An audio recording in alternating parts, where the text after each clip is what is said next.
যে ক্যা রুলসটা কালকে কেন্দ্রীয় সরকার ঘোষণা করেছে, আদৌ এটা বৈধ কিনা আমার সন্দেহ আছে।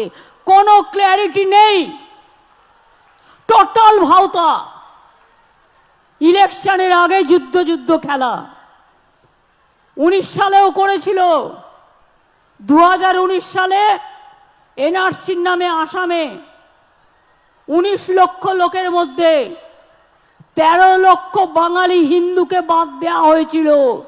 আপনাদের সব নাগরিকত্ব ক্যান্সেল করে দিয়ে, সব অধিকার ক্যান্সেল করে দিয়ে, এটা এনআরসির সাথে কানেক্টেড মনে রাখবেন।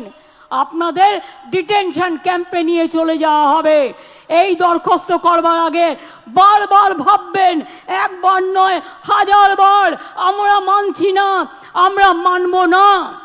আবার দেখুন, সব হিন্দু, শিখ, বৌদ্ধ, জৈন, পার্সি, খ্রিস্টানরা 2015 সালের পরে যারা ভারতে এসছেন তারা সব বেআইনি হয়ে যাবেন।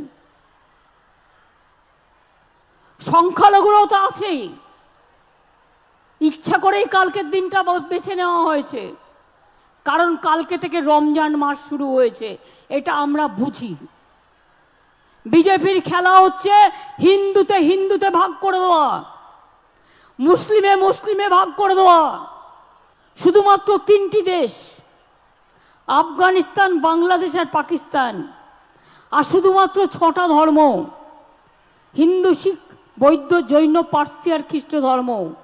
মায়ানমার, শ্রীলঙ্কা বাদ, ইসলাম ধর্মও বাদ। এটা ভারতীয় সংবিধানের ধর্ম নিরপেক্ষতার মূলে কঠোর আঘাত করেছে। পরিষ্কার বলা আছে ইউনাইটেড নেশনসে, অনুপ্রবেশকারীরা যেন বৈধ কারণ ছাড়া রাষ্ট্রহীন না হয়ে পড়ে। এটা মানবিকতার অপমান। এমনকি শরণার্থীরাও যদি বিপদে পড়ে তার পাশের জায়গায় গিয়ে আশ্রয় নেয়, তাদেরও কিন্তু মানবিকতার খাতিরে তাদের আশ্রয় দিতে সে রাষ্ট্র বাধ্য থাকে।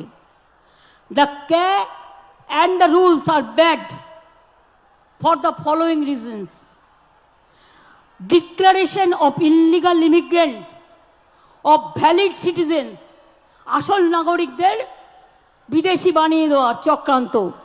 It requires immigrants who are already citizens, যারা ইতিমধ্যেই সিটিজেন আছে, তাদের to declare that they are illegal immigrants, মানে অনুপ্রবেশকারী যে নাগরিক আছে। কাট অফ ডেট বলেছে Hindus and others who have entered India after 31st December 2014 have been termed as illegal immigrants and will face NRC issue. Immigrant Muslims who are already citizens will be declared illegal immigrants and will suffer under the NRC. এরপর যদি আপনাকে অনুপ্রবেশকারী বলা হয় আর তারপর যদি কাউকে কাউকে করেও দেওয়া হয়, তর্কের স্বার্থে ধরে নিলাম, আপনার স্ট্যাটাসটা কি থাকবে?